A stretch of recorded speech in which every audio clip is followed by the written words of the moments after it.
सबसे पहले तो कांग्रेस पार्टी के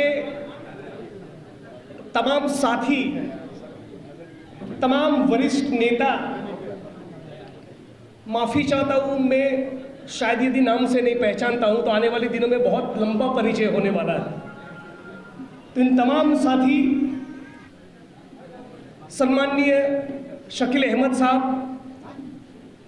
भक्तचरण दास साहब, साथी हार्दिक कन्हैया और आप तमाम लोग जो मंच पर मौजूद है, ऑडियंस में मौजूद है, इंटक से हो, महिला कांग्रेस से हो, NSUI से हो, यूथ कांग्रेस से हो, तमाम साथियों का, पत्रकार साथियों का, पुलिस कर्मियों का मैं तहे दिल से स्वागत करता हूं। साथियों, गुजरात और बिहार का नाता पुराना रहा है। अभी तो केवल पटना आए हैं, अभी चंपारण जाना बाकी है। और आज से करीब 100 साल पहले एक गुजराती वहां गया था। अब तो हार्दिक और जिग्नेश दोनों साथ साथ जाने वाले हैं। और मैं पूरी ईमानदारी के साथ, जेन्युइनली, सबसे पहले बिहार के उन तमाम मजदूर साथियों को सलाम करता हूं, क्योंकि आज गुजरात में जो भी सड़कें बनी हैं, जो इमारतें बनी हैं, जो मॉल बने हैं, मल्टीप्लेक्स बने हैं, जो ईंटों के भट्ठों में ईंटें बनी हैं, इसमें बिहार के मजदूरों का खून और पसीना है। तो मैं जिस जन आंदोलन की राजनीति से चलकर आज पार्टी के साथ मेरा सरोकार बढ़ा है, उस जन आंदोलन की राजनीति ने हमको सिखाया है कि कुछ भी हो जाए, किसान और मजदूर को, गरीब और गुरबा को कभी मत भूलना। तो आज मैं बिहार के तमाम मजदूर साथियों को ये कहता हूं कि जब भी गुजरात में कभी भी हमारी जरूरत पड़े तो साथी हार्दिक पटेल और जिग्नेश मेवानी हमेशा तुम्हारे साथ खड़े रहे। आज साथियों, हम लोगों के सामने बहुत बड़ी चैलेंज है। बहुत अच्छा लगा आपकी एनर्जी को, आपके जोश को, आपके जज्बे को, आपके स्पिरिट को देखकर। यही वो जोश और जज्बा है जो हमारे सामने जो चुनौती है उसको हरा सकता है। चुनौती बहुत बड़ी है। इस मुल्क के संविधान और लोकतंत्र के ऊपर हल्ला बोल कर दिया गया है RSS और भाजपा के द्वारा। चुनौती है कि हर कीमत पर इस मुल्क के लोकतंत्र और संविधान को बचाया जाए। आज अशफाक उल्ला खान की जयंती है। ये मुल्क मोदी और अमित शाह का नहीं, ये मुल्क अशफाक उल्ला खान और राम प्रसाद बिस्मिल का मुल्क है। इस विरासत को हमें याद करना है। आज साथियों, चैलेंज ये है कि हमारे संविधान में जो धर्मनिरपेक्ष समाजवादी लोकतंत्र की कल्पना की गई, उस कल्पना को बचाना है। हम जब कहते हैं कि संविधान को बचाया जाए तो मतलब क्या है? संविधान को बचाने से मतलब है संविधान की प्रस्तावना में जो धर्मनिरपेक्ष समाजवादी लोकतंत्र की कल्पना की गई है, उस कल्पना को, उस सोच को, उस विचारधारा को बचाया जाए। आज पहली बार शायद इतिहास में ऐसा हुआ, समाजवाद के बजाय मोदी और अमित शाह RSS और भाजपा की राजनीति के चलते पूंजीवाद पूरी नंगई के साथ आगे बढ़ रहा है। इस देश में यदि सपना समाजवाद का हो तो उसके केंद्र में दलित और आदिवासी होगा, पिछड़े और अति पिछड़े होंगे, माइनॉरिटीज होंगे, किसान होगा, मजदूर होगा, वो तमाम बहनें होगी जो अपना खून और पसीना बहा रही। बल्कि आज मोदी जी के शासन के चलते इसके केंद्र में अडानी और अंबानी आ चुके हैं।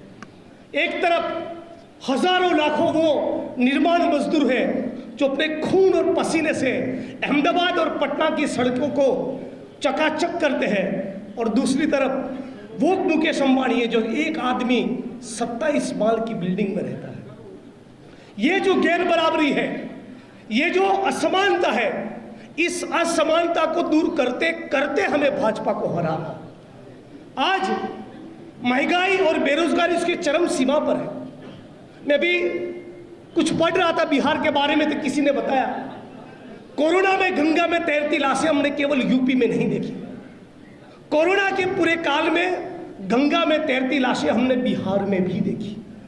आज बिहार में 1000 मरीजों के बीच में एक डॉक्टर के बजाय 42,000 लोगों के बीच में केवल एक डॉक्टर है।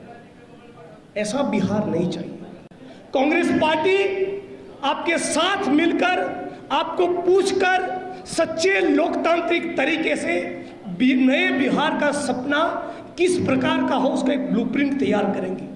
हम लोग भी आपके साथ मिलकर, साथी कन्हैया के साथ मिलकर नए गुजरात का सपना कैसा हो उसका एक ब्लूप्रिंट तैयार करेंगे, ताकि साथ में मिलकर नए भारत का सपना क्या हो उसका एक ब्लूप्रिंट तैयार हो। आज साथी महंगाई उसकी उतनी चरम पर है कि लोगों को सचमुच 2 वक्त की रोटी के लिए बड़ी तकलीफ हो रही है।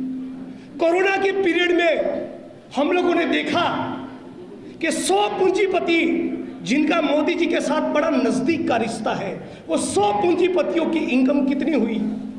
उनकी जेबों में 14 लाख करोड़ रुपए जमा हुए। 14 लाख करोड़ केवल 100 लोग जो मोदी जी के साथ लंच और डिनर करते हैं, विदेशों में घूमते हैं। और दूसरी तरफ भारत की वो तमाम जनता जो मेहनत करती है, पसीना बहाती है, उसमें से 12 करोड़ लोगों के रोजगार छीन गए। तो हम तमाम साथियों का ये कर्तव्य बनता है केवल चुनाव में नहीं हराना, चुनाव में हराने के साथ साथ राम प्रसाद बिस्मिल और अशफाक उल्लाह खान की धर्मनिरपेक्षता की जो विरासत थी, उस विरासत को भी आगे ले जाना है। रामास्वामी पेरियार, फुले और बाबा साहब अम्बेडकर की सामाजिक न्याय की जो लड़ाई थी, उस लड़ाई को भी आगे ले जाना है। कर्पूरी ठाकुर ने जो समाजवाद की बात की, कवि दिनकर जी ने, राष्ट्र कवि दिनकर जी ने जिस समाजवाद की कल्पना की, उस समाजवाद के सपने को भी आगे बढ़ाना है।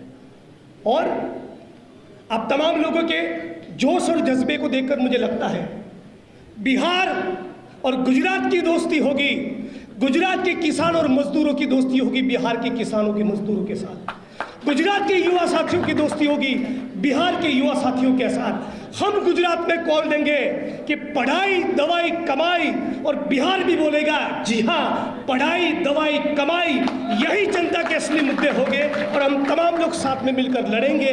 तो मुझे उम्मीद है, जैसा कि साथी हार्दिक ने कहा, 22 में गुजरात की विधानसभा में भी कांग्रेस पार्टी की सरकार बनेगी और 25 के बिहार में भी कांग्रेस पार्टी की सरकार बनेगी। और आखिरी बात कहूँगा, मंच ऊपर के साथियों ने यहाँ के कुछ विपक्षी दलों का नाम दिया। मैं कहना चाहता हूँ, अभी वो वक्त है कि छोटे मोटे बड़े आंदोलनकारी, लड़ने वाले, पत्रकार, बुद्धिजीवी, तमाम दल कांग्रेस के साथ मजबूती से खड़े रहे। हम सचमुच मोदी और भाजपा को हरा के दिखाएंगे।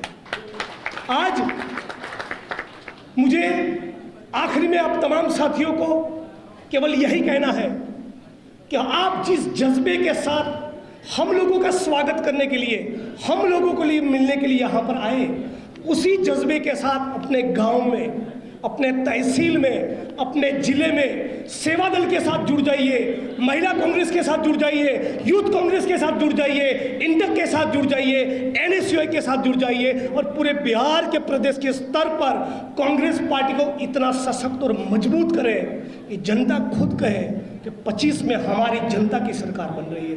तो इन्हीं शब्दों के साथ अपनी बात यहाँ रखता हूँ।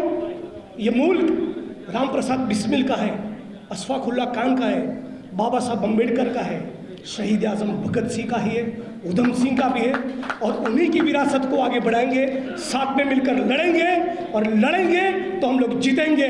जय भीम, जय भारत, जय कांग्रेस पार्टी, इंकलाब जिंदाबाद।